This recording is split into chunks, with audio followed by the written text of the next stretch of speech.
قسم ہے سلیقے سے صف باندھنے والوں کی، پھر ڈانٹنے والوں کی جھڑک کر، پھر ذکر یعنی قرآن پڑھنے والوں کی غور کر کے کہ تمہارا معبود ایک ہی ہے جو آسمان اور زمین اور جو چیزیں ان میں ہیں سب کا مالک ہے، اور سورج کے طلوع ہونے کے مقامات کا بھی مالک ہے۔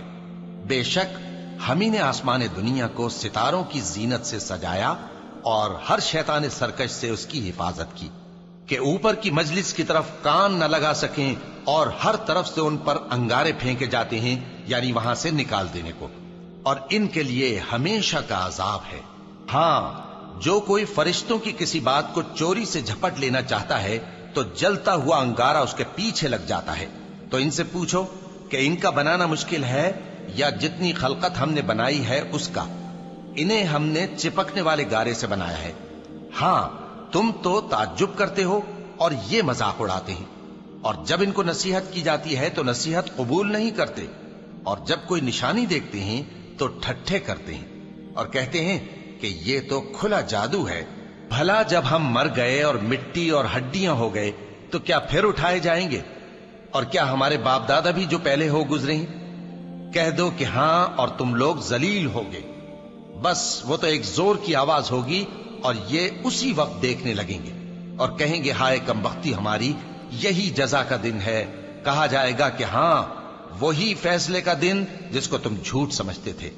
فرشتوں کو حکم ہوگا جو لوگ ظلم کرتے تھے ان کو اور ان کے ہم جنسوں کو اور جن کو وہ پوجا کرتے تھے سب کو جمع کر لو، یعنی جن کو اللہ کے سوا پوجا کرتے تھے، پھر ان کو جہنم کے رستے پر چلا دو اور ان کو ٹھہرائے رکھو کہ ان سے کچھ پوچھنا ہے۔ تم کو کیا ہوا کہ ایک دوسرے کی مدد نہیں کرتے؟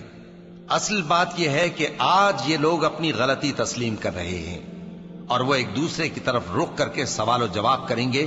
پیروکار اپنے پیشواؤں سے کہیں گے کہ تم ہی ہمارے پاس دائیں طرف سے آتے تھے۔ وہ کہیں گے نہیں، بلکہ تم ہی ایمان لانے والے نہ تھے، اور ہمارا تم پر کچھ زور نہ تھا، بلکہ تم ہی سرکش لوگ تھے۔ سو ہمارے بارے میں ہمارے پروردگار کی بات پوری ہو گئی کہ اب ہم عذاب کے مزے چکھیں گے۔ سو ہم نے تم کو بھی گمراہ کیا کہ ہم خود بھی تو گمراہ تھے، پس وہ اس روز عذاب میں ایک دوسرے کے شریک ہوں گے۔ ہم گناہگاروں کے ساتھ ایسا ہی کیا کرتے ہیں۔ ان کا یہ حال تھا کہ جب ان سے کہا جاتا تھا کہ اللہ کے سوا کوئی معبود نہیں تو تکبر کرتے تھے اور کہتے تھے کہ بھلا ہم ایک دیوانے شاعر کے کہنے سے کہیں اپنے معبودوں کو چھوڑ دینے والے ہیں؟ نہیں، بلکہ یہی حق لے کر آئے ہیں اور پہلے کے پیغمبروں کو سچا کہتے ہیں۔ بے شک تم تکلیف دینے والے عذاب کا مزہ چکھنے والے ہو، اور تم کو بدلہ ویسا ہی ملے گا جیسے تم کام کرتے تھے۔ مگر جو اللہ کے چنے ہوئے بندے ہیں یہی لوگ ہیں جن کے لیے روزی مقرر ہے، یعنی میوے، اور ان کا اعزاز و اکرام کیا جائے گا۔ نعمت کے باغوں میں ایک دوسرے کے سامنے تختوں پر بیٹھے ہوں گے، شراب لطیف کے جام کا ان میں دور چل رہا ہوگا جو رنگ کی سفید اور پینے والوں کے لیے سراسر لذت ہوگی، نہ اس سے درد سر ہو اور نہ وہ اس سے بہکیں۔ اور ان کے پاس حوریں ہوں گی جو نگاہیں نیچی رکھتی ہوں گی اور آنکھیں بڑی بڑی، گویا وہ گرد و غبار سے محفوظ انڈے ہوں۔ پھر وہ ایک دوسرے کی طرف رخ کر کے سوال و جواب کریں گے۔ ایک کہنے والا ان میں سے کہے گا کہ میرا ایک ساتھی تھا جو کہتا تھا کہ بھلا تم بھی ایسی باتوں کی تصدیق کرنے والوں میں ہو؟ بھلا جب ہم مر گئے اور مٹی اور ہڈیاں ہو گئے تو کیا ہم کو بدلہ ملے گا؟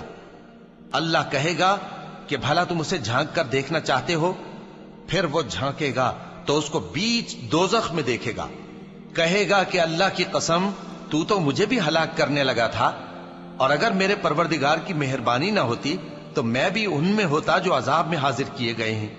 تو کیا واقعی اب ہم مرنے والے نہیں؟